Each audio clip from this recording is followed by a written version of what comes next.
It is my distinct pleasure to introduce the keynote speaker for this morning. Mr. Brad Crabtree is the Assistant Secretary of the U.S. Department of Energy's Office of Fossil Energy and Carbon Management, where he leads and directs FECM's research and development programs. Mr. Crabtree brings nearly three decades of experience in energy and climate policy to his role as Assistant Secretary. And prior to joining the DOE, he served as Vice President for Carbon Management at the Great Plains Institute, where he co-founded and directed the Carbon Capture Coalition. You know, a lot of the work we talked about yesterday on some of the new technologies that are being developed, some of the new research that's being conducted, have all been largely because of investments by the Department of Energy over the past 10 years, starting with the Monitor program about a decade ago, testing new technologies in Fort Collins, Colorado. So it's my pleasure to welcome Mr. Crabtree to the University of Texas at Austin. Welcome. Please give him a big round of applause.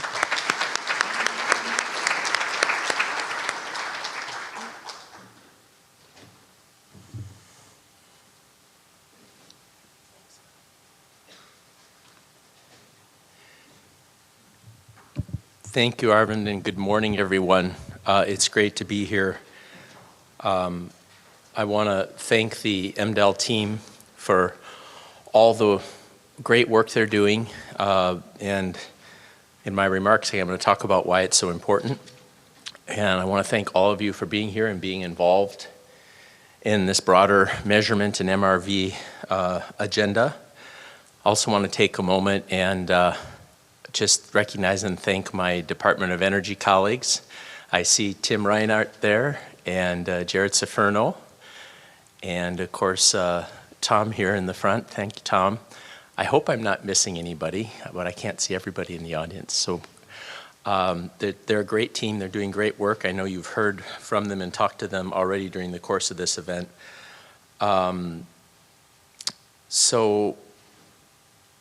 Again, thanks to MDEL, I want to just, as we scale up solutions to reduce greenhouse gas emissions, the role of the lab and this broader work that you're all involved in will become ever more important in ensuring transparency and credibility and a measurement-based system for greenhouse gas emissions across energy supply chains, obviously with a focus today on natural gas.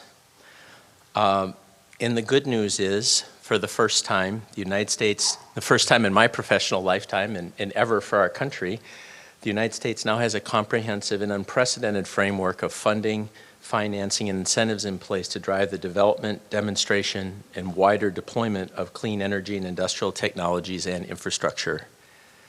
This is the result of years of legislative work. There's a lot of focus in the United States on what divides us these days, on the polarization in our country, and we see it every day. But we have been the beneficiaries of a half a decade or more of bipartisan cooperation in Congress. And it culminated at first with the Energy Act of 2020, which never got a lot of attention. But it was a 3 or 4 year effort. There were about, as I recall, about 60 different pieces of bipartisan legislation that were rolled together into one comprehensive package. And it did a lot of important things. But what it did for the Department of Energy and did for all of us here today is reauthorized and updated the work of the federal government, but DOE in particular, to expand beyond traditional research and development to encompass a much broader and ambitious commercial scale deployment agenda as well. So now it is part of our mission not only to work with all of you and others around the country to support research and development of new technologies and practices, but also to support first-of-a-kind, large-scale commercial demonstration in the marketplace, to work with industry to bring down the commercial risk of being first in line to do something important. So that was the 2020 Energy Act. That didn't provide funding, however. It just gave us the tools, very important tools. Then there was the bipartisan infrastructure law that came a year later in fall of 2021. And that allocated $62 billion over 5 years in energy and climate funding for the Department of Energy. It was obviously much bigger than just energy and climate and the Department of Energy, but very important for our work. And with that expanded authorities under the Energy Act, we now have resources to continue to invest in R&D, but also now support important technology demonstration across the various technology pathways we need to get to net zero emissions and to help deploy the infrastructure to support those technologies. And then the final piece in the trio is the Inflation Reduction Act. And we just had the first birthday of the Inflation Reduction Act passed in 2022. And it does a lot of things. It does a lot of things for methane I'll talk about later. But perhaps the most important part of it is the package of tax credits. We don't actually know, we'll know 10 years from now better the value of these tax credits, but it's clearly several $100 billion worth of tax credits, again spanning the entire economy, and not just energy, but industry and manufacturing as well. And maybe the most important aspect of these tax credits is that they are available now for 10 years for all projects beginning construction. So any project that begins construction between now and the end of 2032, as a matter of law, can count on, if they're eligible, can count on an incentive. We've never had that investment certainty, that planning horizon for the private sector before. So that's a very powerful, beneficial aspect of the legislation.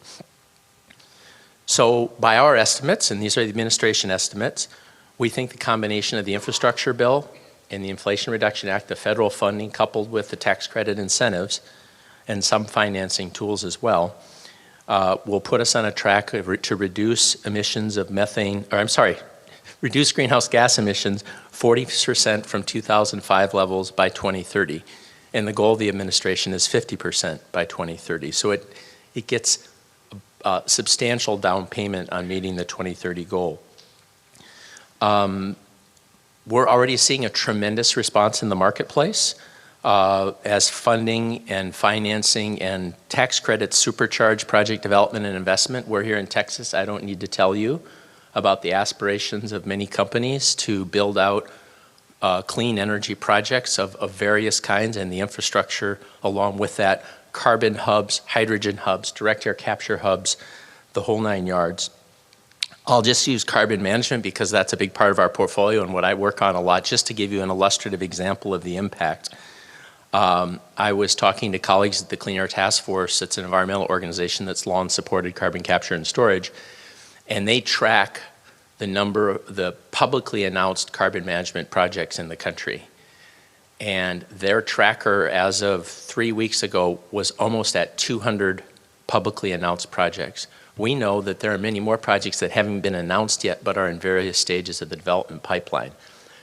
Compare that to the fact that the United States today has 13 operating commercial scale carbon capture facilities. There are now 200 or so under development. Now, not all of those projects will happen, but if a substantial portion of them happens, that's a dramatic transformation of just this sector, and you could apply that to hydrogen, to renewables, to any number of technologies, nuclear. Our team, our carbon management team, is actually estimating by 2035 that we could have 300 million tons of additional annual carbon capture and storage capability developed in the United States by 2035. That's a third of a gigaton. It's extraordinary potential. So amidst the global urgency over climate change, and I think just the last few months underscore that, I want to note, everybody talks about the storms, the fires, but what struck me more than the rising temperatures was the reaction of societies around the world. This is getting down to the level of people's everyday lives. It's tangible, it's real. There's deep anxiety among a younger generation of Americans and young people all over the world. And I say that not to be alarmist, but just to underscore that we're at a point now where we have to proceed in profoundly different ways than we have in the past. In parallel, though, is the positive side of this, and we are seeing an enormous upsurge in industry commitment to tackle this problem. And we're assembled here today to talk about natural gas and, measurement in MRV in that context, among other things. And we're seeing what is just a really encouraging level of commitment and action that's being taken. The result of all this, the policy tools, the growing sense of urgency about climate change, the desire of industry to act, all comes together in a whole lot of increased demand from policymakers, industry, investors, advocates, consumers, the media, for effective measurement, monitoring, reporting, and verification tools to demonstrate that the reductions in greenhouse gas emissions we're trying to achieve are actually real, and that the public and private investments we'll be making in the scale of hundreds of billions of dollars in our country alone are yielding their intended results. It's absolutely vitally important. I'm going to depart here, if you'll forgive me for just a moment, from my prepared remarks, because like all of you, I've been watching what's been happening in Israel. I was in my hotel room this morning and I listened live to Secretary Blinken's press conference with Prime Minister Netanyahu. And, you know, just before I started this job, there was the Russian invasion of Ukraine. And this is just another reminder how events in the world shape the reality we're living in. And we're already seeing, in response to this crisis in the Middle East, natural gas prices spiking back up. There was public speculation in the media yesterday or day before yesterday that Egypt may bring LNG offline because of the consequences of Israel. That Egypt and Israel are cooperating which is very, very encouraging, on natural gas production and infrastructure. But Israel was dialing down production in the current situation, and that creates all kinds of consequences for Egypt, which is exporting Israeli gas as LNG. And we dodged a bullet last winter with LNG when Russian gas was cut off. We had a very mild winter in Europe and around the world, which reduced demand. And China is experiencing economic difficulties, so it wasn't the player that it normally is in the global market. Had we not had those factors, it could have been a very challenging winter, and we could see that again. And I raise that just to emphasize the vital role that U.S. natural gas is playing in the world in terms of energy security and stability of our allies around the world. We made a huge effort in the Biden administration, in industry as the producers of the gas and the exporters of the gas, an even greater effort after the Russian invasion to make sure that supplies got to Europe. Our East Asian allies, who have long-term contracts for our gas, were flexible in getting that gas to Europe, diverting cargoes. Everybody worked together to make it all work. And I say that because that critical role that U.S. natural gas is playing in the world today, not all constituencies in the United States are aligned around that role. I think you all know that. There are concerns about natural gas production and the growth of that production, about the LNG export capacity and impacts of that.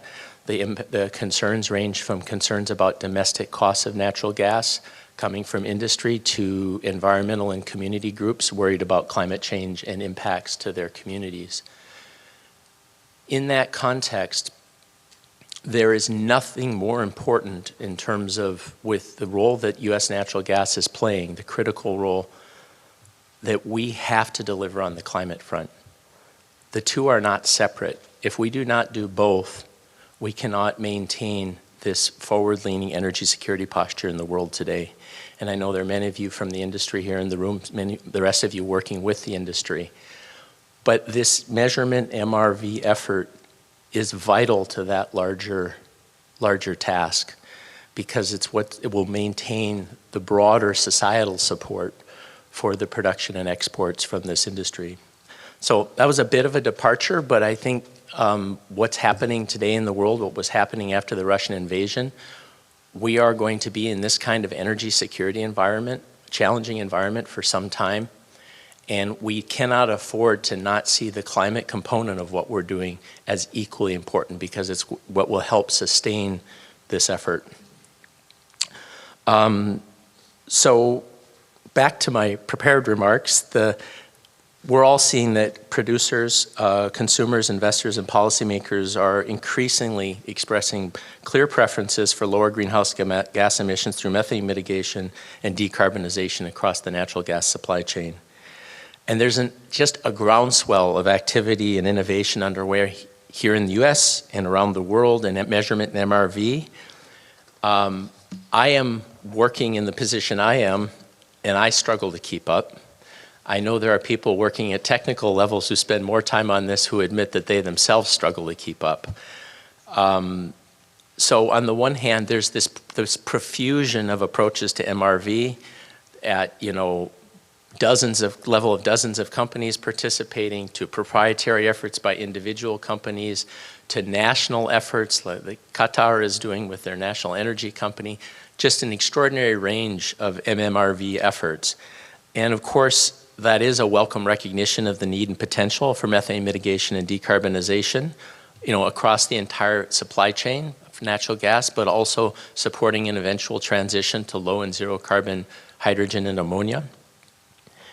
But at the same time, this collective and necessary effort to demonstrate continually lower greenhouse gas intensity risks literally foundering amidst the confusion that the sheer number and diversity of efforts leads to. And we face the fact that when you spend time working with stakeholders and companies and governments on this, you realize very quickly that there is no broader consensus regarding the expectations that purchasers, regulators, and other stakeholders should have for any company or country making a claim about the greenhouse gas intensity of delivered or contracted gas.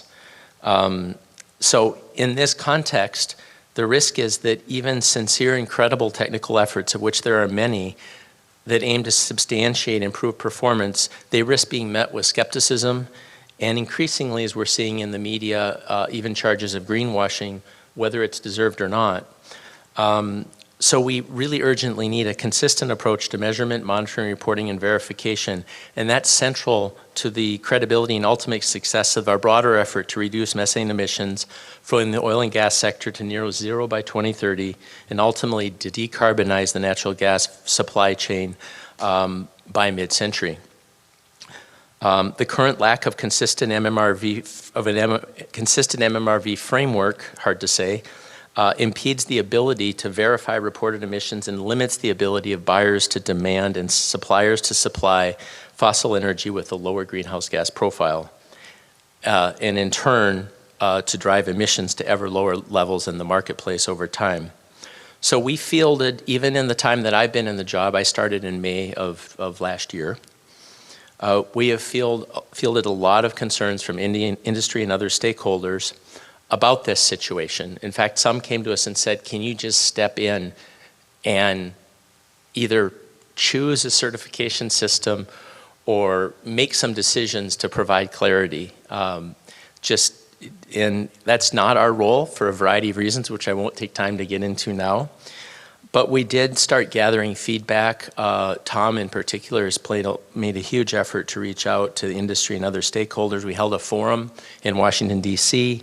Last fall, and we then did a bit of testing the waters at CERAWeek in Houston at a roundtable with not only countries from around the world, but domestic and international stakeholders from industry and NGOs and so forth. And what we found is that there would be significant support, welcome support for DOE to play a constructive role in trying to facilitate some broader cooperation.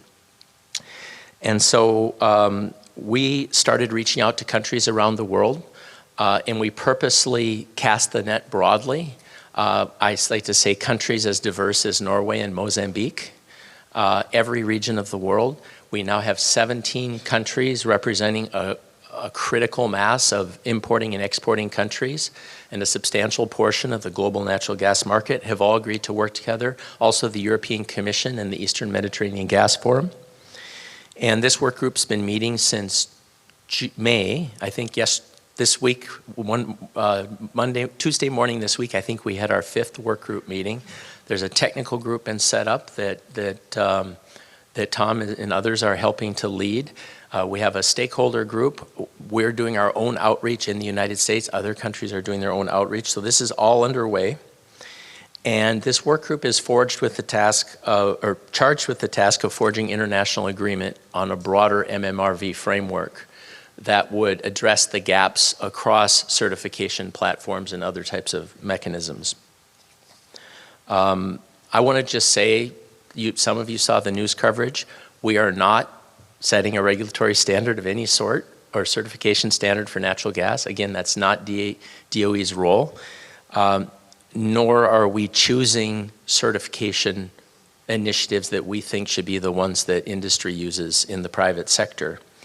What we are doing is working with these countries to develop a broader agreed approach that provides consistency and accountability in the marketplace. We think this will send a powerful message of commitment around the world and provide a significant tool for methane mitigation and decarbonization over the medium to long term. This is hard work. I don't need to tell all of you. These issues are really complex. They make your head hurt. They make my head hurt. I won't speak for all of you, but I find some of the substance of this both fascinating and very challenging at the same time. So you can imagine a group of countries trying to negotiate, coming together around these issues. It's not easy, but there's an enormous level of commitment. I'm struck by countries with very few resources are at the table because they know this will be important to their future, either as natural gas exporters or as producers. So in terms of this framework, I think you heard from Tom yesterday, so this is a much more superficial overview, but first, we need common criteria with respect to rigor of quantification reporting of greenhouse gas emissions across platforms, and we need a process for independent certification or verification of emissions estimates and for adhering to those criteria. So this is not to say it should be OGMP or Project Canary or this or that. It's to say, regardless of which pathway you choose, which mechanism, that they all meet a common set of minimum criteria. They can do better than that, and we encourage everyone to do so, but everybody meets a certain minimum. Same with data transparency and related tools. The expectations for collection and reporting of data should be consistent with the needs of market participants and also consistent with a transparent and consistent life cycle analysis tool. The final piece, which is equally important, is accreditation. We need to have a system where it doesn't look like industry is regulating itself. That's not a criticism, that's just essential for credibility. And so we need a process that confirms certifiers are employing consistent protocols that are identified in this framework, and that there's a mechanism for independent oversight of that certification, or accreditation, excuse me. And I think all of you know from private sector systems, these are kind of essential elements of credibility. Again, the goal here is to secure agreement on a common MRV framework that will facilitate transparency, credibility, and trust in the market and drive decisions by producers, investors, consumers, and policymakers that drive us towards ever lower greenhouse gas emissions over time. And that's production, processing, pipeline transport, liquefaction, maritime transport, end uses, the whole package. And over time, giving us a tool to help also guide a transition to low carbon hydrogen and ammonia, as I said earlier, whether that's produced from natural gas or electrolytically. We know we have a small window to do this. Skepticism and opposition is growing rapidly. We've seen some of it in recent weeks. And we need this in the months and years to come to help us reach a goal of near zero methane emissions, again by 2030, and decarbonization by 2050. We're also doing a lot of other things that I'll go through quickly. We're supporting the development of methane detection, monitoring, mitigation technologies to the tune of about $60 million a year in our R&D program. And Tim and Jared are key leaders in that effort. I think many of you in the room know that. We are also working on solutions for stranded gas, associated gas, especially in shale production, to reduce flaring and venting, part of our R&D and demonstration efforts as well. And then we're fortunate to be part of a $5 billion federal effort in the infrastructure law to, also with partnership with the Oil and Gas Compact Commission, to address orphaned wells. And that's been a really great effort between agencies, but also with the private sector and with states. And we're very excited now. The EPA has invited us to be a partner, a technical partner, implementation partner with them in the $1.5 billion methane emissions reduction program. And our methane team will be, and our National Energy Technology Lab will be working with EPA to, by this year, to issue $350 million in formula grants for capping marginal natural gas wells with methane emissions. And then a larger competitive grant program in 2024, which will have a broader set of applicants and recipients, as well as purposes, including detection, monitoring, or detection, measurement, and monitoring, in addition to mitigation. We're especially excited to be part of that effort. It's not often you get an opportunity to invest in implementation that builds on years of an effective R&D program, but we now have that opportunity. So there's a lot happening beyond just the MMRV. It's a comprehensive effort, and it's had bipartisan support, which is critical in the world we're in. The final thing that I'll talk about in the end here is the community side of this. I was having a conversation with Arvind and Bob Stout and others just before we started, how critical community and stakeholder support is to everything that we're trying to do. I think we're seeing all over the country that growing opposition to clean energy projects and infrastructure. And when I say clean energy, I don't mean it's opposition to fossil energy and support for renewables. We're in a situation where we are experiencing more comprehensive pushback to projects and infrastructure, and that is across geographies. It's all over the country, and it's also across the political spectrum.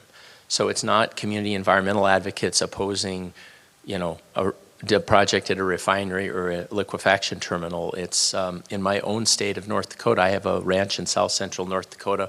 We're on one of those famously windy ridges, and we now have about 500 megawatts of wind generation spread across 3 wind farms, all proximate to my township, and the infrastructure for one wind farm is literally right next to my ranch. And my neighbors started off 20 years ago as working with a wind developer, excited about the industry, and they are now pretty much uniformly not wanting to see any more wind energy development. I'm not surprised by that. There's a lot of reasons for that. What did surprise me is when I was back home in August and sat down with my neighbors, as I always try to do, and I would note that I'm the most conservative resident of that community, at least conservative resident of that community. And they are also organizing, some of them, to oppose a CO2 pipeline that has been proposed from Iowa up through Minnesota, South Dakota, in through my region of North Dakota, ultimately for geologic storage of CO2 from ethanol production, power generation, and other industries. So I think my neighbors are kind of a microcosm of what's happening here. You have conservative ranchers in this region, here in the Gulf Coast. We're not quite in the Gulf Coast here, but in Louisiana and Texas, you have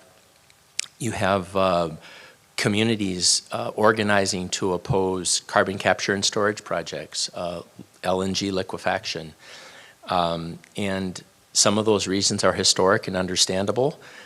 But the point is, if we're going to both meet the potential of the legislation I described, which is unprecedented in the world today in its scope, we need to have local support for projects and infrastructure. It's not possible to do it otherwise.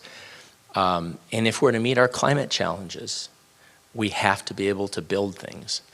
And so what we're doing at the Department of Energy is we are, and especially in the Office of Fossil Energy and Carbon Management, we are revamping everything that we do in terms of how we solicit, select, and oversee projects. And so in our funding solicitations, we've built in in the merit review criteria, fundamental requirements for community engagement. And that's not just holding a public hearing. That's the kind of engagement where you go in early in a project and you talk to communities and local stakeholders, identify their interests and concerns, and come back to them with actual changes in a project so that you have that community support. Diversity and equity inclusion, so everybody benefits from the projects. Justice 40, so that those communities that have lived cheek to jowl with industrial facilities and energy facilities often for generations, see improvements in the environmental quality of their communities, but also finally, and very importantly, workforce development, that the folks that are most affected by these projects have the training and skills so they have a shot at the jobs that are created. And if we do all those things, and we're asking this of companies and other universities and other applicants, and we know it's more work than in the past, but if we do all these things, not only is it the right thing to do, I would say the ethical thing to do to redress some past wrongs, it's also good business. In today's world where everybody's organized and engaged around social media, projects will not move forward if there isn't community buy-in.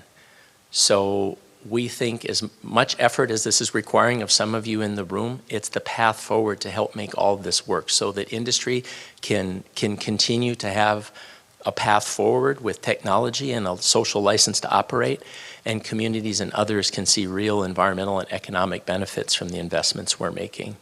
And with all that, we'll deploy enough technology and infrastructure to meet our climate goals. So with that, I will close. Look forward to taking any questions, and just really appreciate that so many people in the audience here would be gathered to address a topic that's this important. And I wish all of you every success in what you're doing to, as I said at the beginning, to advance this MMRV agenda. Thank you.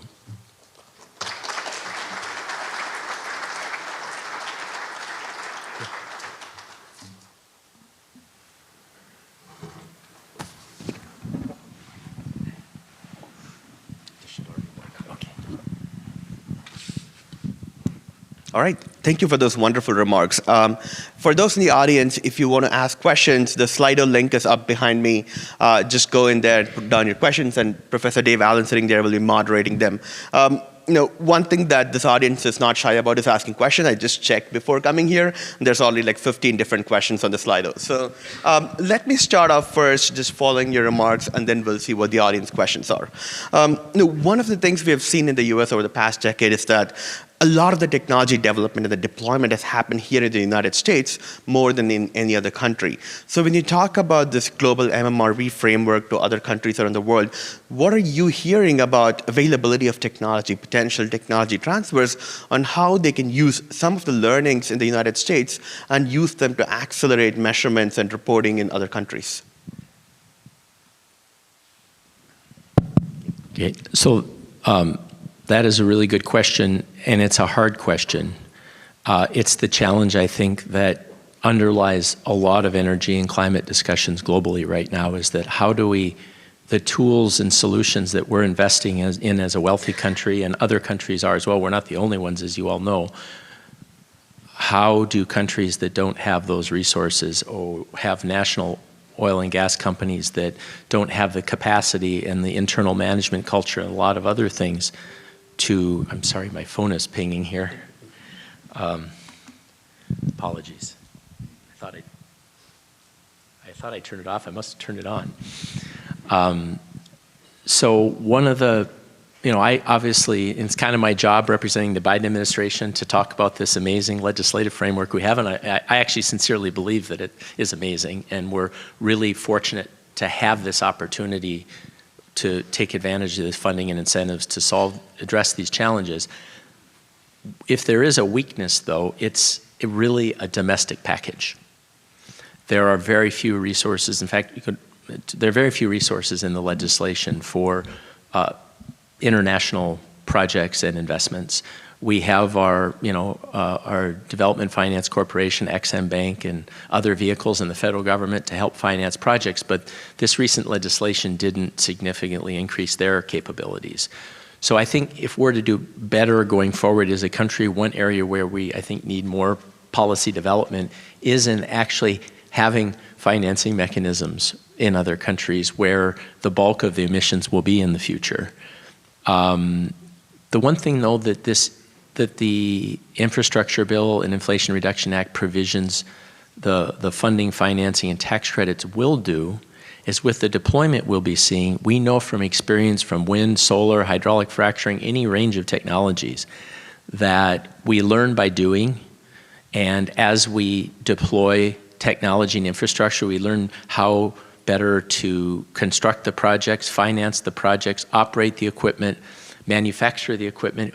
We get better at everything we do and we bring the cost down. So there is a global benefit to the investments we'll be making here that when other countries move forward with similar efforts, it will cost less. We know that from any range of experiences across technologies.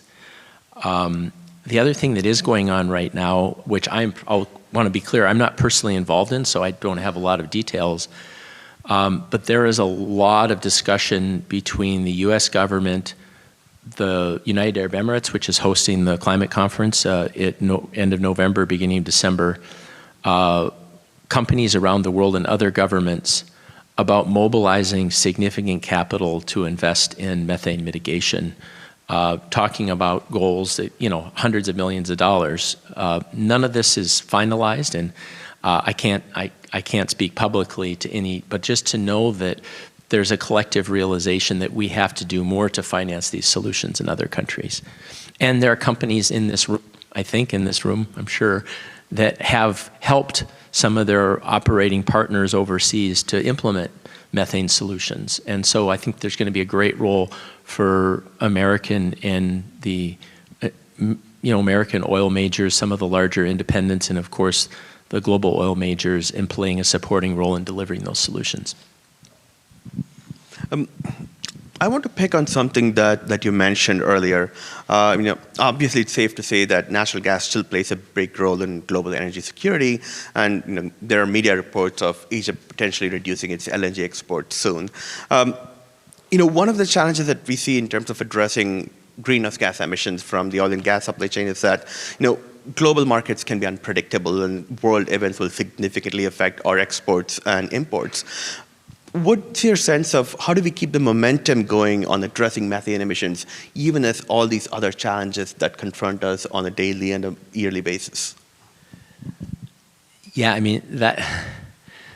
I'm not sure there is a good answer. The question you ask could apply to any number of priorities in the world. We see I think to a certain degree it's inevitable. Crises like this take attention away from the more patient, longer-term efforts. It's not just methane mitigation. You can imagine any number of priorities in the world that suffer when the world's attention turns away to something like the horrifying things that have just happened in Gaza and in Israel. And we saw that with the Russian invasion of Ukraine as well. That said, it does underscore for everybody, I've already heard these discussions just in the last few days, been part of them, underscores the importance of getting these things right, and that's why I made the point in my remarks earlier that we have to continue to prioritize the climate side of this, because if we don't address the climate side of our role as a natural gas producer and exporter, the world's largest natural gas producer and exporter, it will be hard to sustain this vital role we're playing in energy security in the world today. I just met with a former minister yesterday from Poland who was president of a previous COP, and he came just talking about how critical it was that we signal our continued presence and support for Ukraine, that there's a very disturbing discussion in the United States right now about how we should back away from our support from Ukraine. And that part of that was also not just Ukraine, but showing our commitment to be an energy supplier to our allies. And there's a lot of different ways that we're signaling that. We work every day with industry to make sure that supply gets to Europe and to other parts of the world.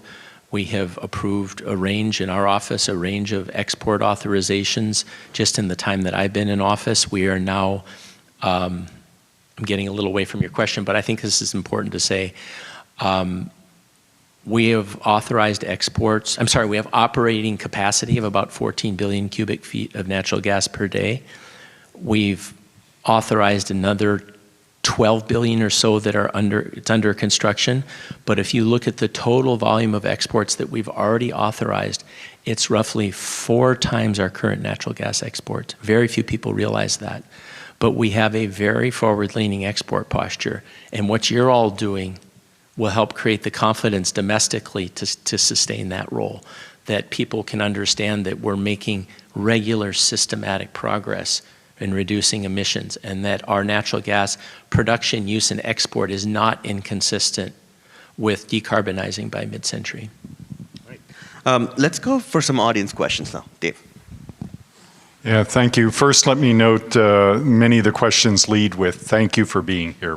So just let me also thank you for being here. And I'm going to return to the question that Arvind asked you first, which was around capacity building. And Arvind's question really emphasized the measurement and technology capacity building. But as we heard yesterday in discussions, there's also human capacity building that needs to be done, not only globally, and perhaps the need is greatest globally, but even domestically. There's a huge amount of capacity building that needs to be done. And so what are the department's thoughts on how we can begin to do that human capacity building, and how can groups like this assist you in that? Well, so I don't think I would have any specific ideas relative to measurement and MRV, but more generally, we are in the same way that we're revamping our applications with respect to community engagement and diversity, equity, inclusion, some of the other things I talked about. On the workforce side, we're being very, very intentional. It's not just about making sure that local communities get jobs, it's also making sure that as we invest in projects, billions in projects, we're making sure that we're investing in workforce development because of the very challenge you're talking about. We're also doing specific things with respect to STEM. The Office of Fossil Energy and Carbon Management is not a big player in higher education and technical education, to be clear, but we're literally doubling our budget in terms of funding that we provide in STEM education, opportunities for internships, fellowships, that kind of thing. We're also putting a particular emphasis on HBCUs and other minority-serving institutions, because we really need to expand and diversify our workforce if we're going to have the people to do all the activities, whether it's constructing projects, operating facilities, doing MMRV. It's really a comprehensive challenge, and I hear it every day from people in the field. I think in addition to community support, I chose to focus on that in my remarks because I think it's urgent and acute. We're also hearing from companies all around the country there that workforce literally may be a constraint on our deployment potential, that we may fall short of the potential of this legislation in some areas because the workforce constraints are increasing costs, slowing projects, that type of thing. So we have those challenges within the Department of Energy itself. As you can imagine, some of our staff have worked with industry for years on these technologies. They could leave their jobs tomorrow, earn a lot more money, and work on some of the very projects that we're funding or financing. So it was not a very specific answer to your question, more of a general one, but. Let me follow up with another question, again from the audience. And you've had a large number of international discussions about MMRV programs. What are the greatest misconceptions you're hearing from countries around the world about MMRV programs? Where have you had to do the most education about what we've learned in the United States? Tom might have Tom take a crack at that question as well. What I'm struck by is maybe the misperceptions about U.S. natural gas and our kind of the state of play in the United States because of the shale boom and the enormous amount of flaring and everything that occurred a decade or more ago. That reputational that harm to our reputation, to our industry's reputation, is enduring overseas. So I deal with that on a pretty consistent basis. And it's maybe exacerbated by the fact that we have so many private sector and other institutions that are involved in MMRV. There's more transparency and knowledge about the emissions of our industry. There's more data available, more visibility. And so, ironically, I think that also creates a perception that our gas is somehow inherently more greenhouse gas intensive. With the satellites that are being put up here in very soon and more to come, I think that's going to change very rapidly, because what countries are going to, and stakeholders, or governments and stakeholders are going to start to realize is that lots of countries have very leaky gas systems, and we're going to have that data. And I think then that global conversation will change. But maybe, Tom, is there anything you would add on that's maybe more specific? Thanks, Brad. The only thing that I'd add is about educating the global community about the number of companies in the United States, and not just the United States, but Canada and North America, that are involved in oil and gas production and export. And I think sometimes, there's complexities that come with that, but there's a lot of commitments that have been made. There's a regulatory program that covers all those companies, but really helping our international partners understand the number of different actors that there are in the United States, and how that creates some unique challenges around MMRV. Yeah, that's a great point, and that's actually something we're having on behalf of the U.S. government, kind of watching out for in the discussions. Many countries we're working with may have one national oil and gas company and maybe one or two producing basins. We have many, many basins, hundreds of operators. And so there is an element to the global discussion where people say, well, we should just come up with an estimate for a basin. And we always push back on it and say, no, we want to come up with a system. Yes, you have to provide estimates at a basin level, because there are basins that have greater emissions than others, and everybody deserves to know that. But you have to create a system in which individual operators have a way and a motivation to do better than their peers. Otherwise, you're just capping emissions at whatever that level is, a basin by basin. But in most countries, that would be a different outcome, because their oil and gas industry is so different, to Tom's point. You briefly mentioned the partnership with the Environmental Protection Agency and some of the initiatives you're doing there. Can you expand a little bit more about what you're doing with other federal agencies and some of the initiatives the DOE has going on with other parts of the federal government? Well, so on the regulatory side, of course, in terms of regulating U.S. natural gas exports, we work very closely with the Federal Energy Regulatory Commission, the Pipeline Hazardous Materials Agency,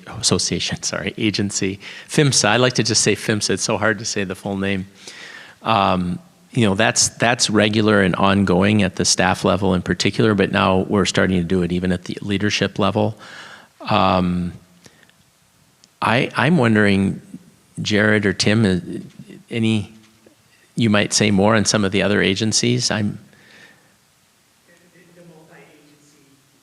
greenhouse gas methane monitoring system with NOAA, NASA, and NIST. So we're collaborating multi-agency. It's led by OSTP, but the key agencies are NOAA, NASA, and NIST. But we're a key partner along with EPA. And the objective is really to look at across agencies of all the methane research and technology that's being developed, and to try to develop a future system that's completely integrated. So it's across all sectors beyond just oil and gas, agriculture, et cetera. So we're trying to maximize the uses of resources across those agencies. Real fast. It's on. And then I would also just quickly add, Brad's already mentioned, our work with EPA on the MERP program, which is the 1.5 plus $billion effort. Initial phase looking at marginal conventional wells, as he mentioned, and then the later phases in early next year, looking more broadly across the supply chain. Also have our ongoing work with DOI, Department of Interior, for the orphaned well program. Our role is more specific, looking at undocumented orphan wells, and then informing other federal, state, tribal entities as to our findings and technology developments there. And then finally, we're also working with Department of Transportation on hydrogen and hydrogen storage aspects and R&D of that. So that's it, Brett. Thanks. Thank you, guys. I worked outside of government for 30 years, and our portfolio is really broad, and so I'm still learning some of the nuances. So let me pick up on that and end with a broader question. Solving the MMRV challenge for especially such a global, complex supply chain is a really important problem. And your office has been investing in not just methane mitigation, but also other areas like hydrogen, carbon capture and sequestration, as well as carbon removal, where questions around MRV are just starting to surface. How do you think the learnings that we learn here from the methane experience on MMRV could translate to some of the other work that you're doing in the department? Well, maybe this is obvious, but just if we do this well, and that's not a small thing. So let's say we're approaching 2030 and we really are on track to bringing methane emissions to practically near zero in the oil and gas sector. The public-private cooperation, the projects on the ground, the methodologies that developed, they may not all be directly translatable to another industry or sector, but the having done that collectively together and having had that experience, I think always provides a roadmap for then applying it somewhere else. As I think there are others in the room that would be better at answering some of the specific technology, how some of the technologies themselves would translate to other industries, other supply chains, so forth. But just think about the power that the Montreal Protocol had in terms of being able to really effectively solve that challenge with chlorofluorocarbons. Just to be able to do it. We still have an enormous challenge with climate, but people looked at that as an example where the global community did come together and really did solve a problem. And it creates a precedent, it creates confidence, and I think this will too. That's the other thing I would say. What we really need right now is there is so much skepticism. Some of it is deserved, some of it is not. But the common narrative right now about all things energy and climate is skepticism. And what is most important is facts on the ground that deliver jobs, energy security, benefits to communities, and above all, real, verifiable, credible, transparent, all of that, emissions reductions. And if we can do that, then, for example, measurement, monitoring, reporting, and verification for carbon dioxide removal, which we're also starting to initiate at a much earlier stage, will be that much easier to do. So it's kind of a general answer to your question, but this, as complex as methane is, I think it's a lot like HCFCs. It's actually in the oil and gas sector, one of our more manageable problems. So it's doubly important that we solve this one. So. All right. On that positive note, on behalf of everyone from NBEL, I really want to thank you for coming here to UT Austin and talking to all of us about some of the great work that the Department of Energy is doing. Thank you, Arvind. Thanks to all of you. All right. Let's give a round of applause.